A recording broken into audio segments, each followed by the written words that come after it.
no way of proving it, right? We believe that early in our drinking careers, most of us could have stopped drinking. Well, you can stop drinking at any time in your so-called drinking career. People do it all the time. I mean, whether you're in Alcoholics Anonymous or whether you're somebody that does it through, whatever method you choose, you are ultimately the one not drinking.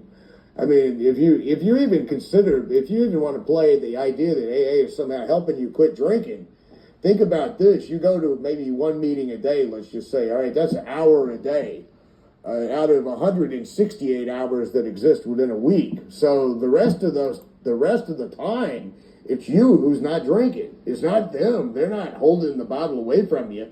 There's no padlock on the liquor stores. There's nobody monitoring you. There's nobody in your bedroom in the middle of the night when you reach under the bed and you grab a bottle and you take a drink out of it, is there? It's actually you that's stopping. So that's another bullshit statement by this stupid book. But the difficulty is that few alcoholics have enough desire to stop while there is yet time. No, that's not true either. I mean, plenty of people in the world wake up one morning, let's say, and say, you know something, I'm just drinking too much. I'm getting too many hangovers. Last night I blacked out. I made a fucking fool out of myself. I'm just going to quit. That's just it. I don't need this. I'm sure that happens way more often than people imagine. Now, of course, according to Alcoholics Anonymous, if you've ever had a blackout or drank too much, you're an alcoholic. But, to say that you have to be into some sufficient bottomed out state, to be in some hopeless state where you can't even barely function in order to, well, all they're really saying is don't come to our cult. Because you probably will have enough reason and enough sound mind that you won't fall for the bullshit. That's all this is saying. The difficulty, it says, we've heard of a few instances where people who showed definite signs of alcoholism were able to stop because of an overpowering desire to do so. Few instances. I mean, this guy was writing this freaking book at a time when they didn't even have 100 members. So exactly what are these few instances? I mean, did you conduct some national scientific research? Did you go to all the hospitals throughout the country, all the jails, the mental hospitals that existed in the 1930s? Did you do that?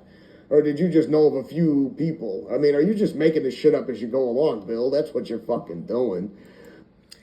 Yeah, pretty much.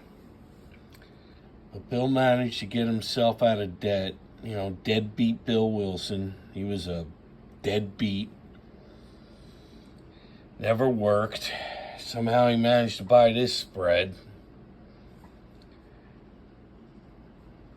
Upstate New York, where apostles, disciples of Alcoholics Anonymous still visit.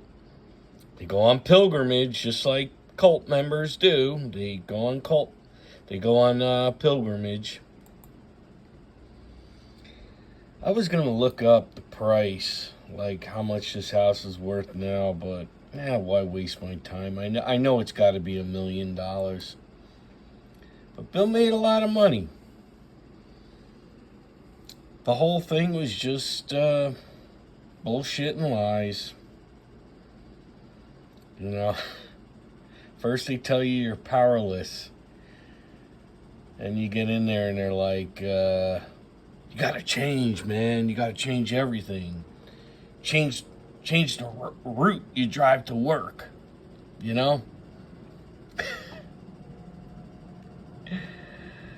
And, doesn't change require my ability to make a choice? Doesn't making choices require self-will? Yet, Bill Wilson told me that self-will run riot. Instincts, they're bad. Just incoherent psychobabble. And there's no way to understand it because it's just that. It's stream of consciousness psychobabble. And the people who are trying to impress upon you that they understand it, well, they're lying to you because it can't be. It's beyond comprehension. Okay? Maybe Bill was a schizophrenic. I might even go that far, but... So they want you to change everything, right?